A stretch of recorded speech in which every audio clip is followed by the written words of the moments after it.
Welcome back. So now we've looked at electric fields and electric potentials, so now we would like to look at how an electric potential can lead to the movement of charges. As we've talked about before, an electric field is generated by a charge imbalance. So in our uniform electric field problem, we had positively charged plate on one side and a negatively charged plate on the other, so the charge imbalance led to an electric field that points towards the negative plate, and an electric potential where the potential was high near the positive plate and low near the negative plate. So when we create this imbalance of charge, this will cause charges that are free to move, and this motion of charges is called an electric current. Probably the simplest example of an electric current is a battery connected via wires to something like a light bulb. So what happens? The battery creates an electric potential due to the chemicals in the battery. In your standard alkaline battery, like a D-cell or a AA or AAA battery, this is about 1.5 volts, and this voltage is due to the zinc and the manganese oxide. That's basically its electrochemical cell, and so basically zinc has a weak hold on its electrons, and then there's a strong desire for electrons by the manganese oxide, so there's a voltage across the terminals of the battery. Because of this voltage, the electrons in the wire that connect the two terminals will flow. So to visualize this, we might switch back to our analogy with gravity, because we've gotten very good with thinking about gravity. So it's sort of like a roller coaster, where you have a lift where it slowly raises up the roller coaster, and then when it reaches the top, it's released and the roller coaster rolls down the path.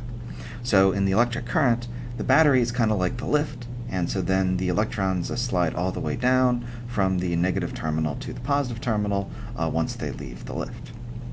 So the voltage in your standard electric circuit is 120 volts, although in that case the voltage is alternating, but the maximum voltage there is 120 volts, so our voltage here is noticeably larger. Okay. So if we attach a conducting wire between two terminals that are at different voltages, then an electric current will flow through the wire. The conventional current flows from the positive terminal to the negative terminal, or from high voltage to low voltage. This is because we consider the current to flow in the direction of the positive charges.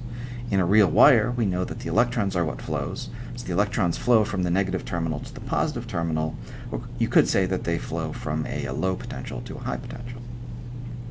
The current is the flow of charge, so it is measured by the number of coulombs of charge, so the amount of charge, Q, divided by the time. So the units of current is coulombs per second, which is called the ampere, or amps for short. Notice the symbol for current is the letter I.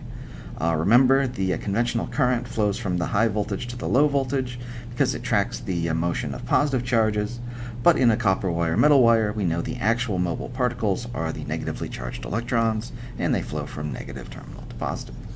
Now when we visualize the speed of electrons, they aren't actually moving that fast, or at least their net speed is not very fast.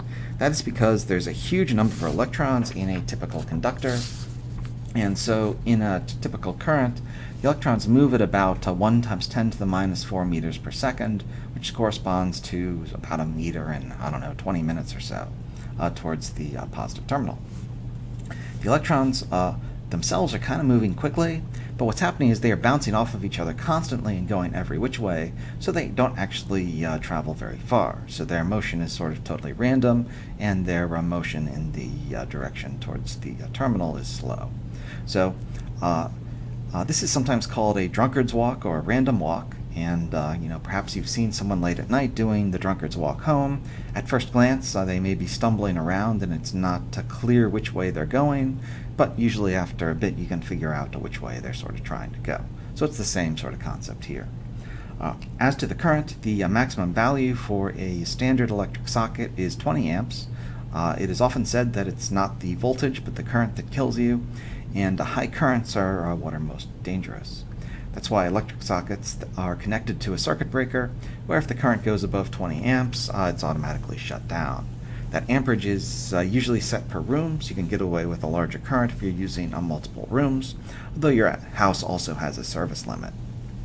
You might want to know what that service limit for your that the Dominion gives you or the electric company gives you when you're looking at a house. I don't know, maybe you'll become wildly successful and want to purchase a hot tub, or at least willing to go into debt to get a hot tub, and you don't want to find out that your service limit is only 100 amps, and that you need more to live out your new lifestyle.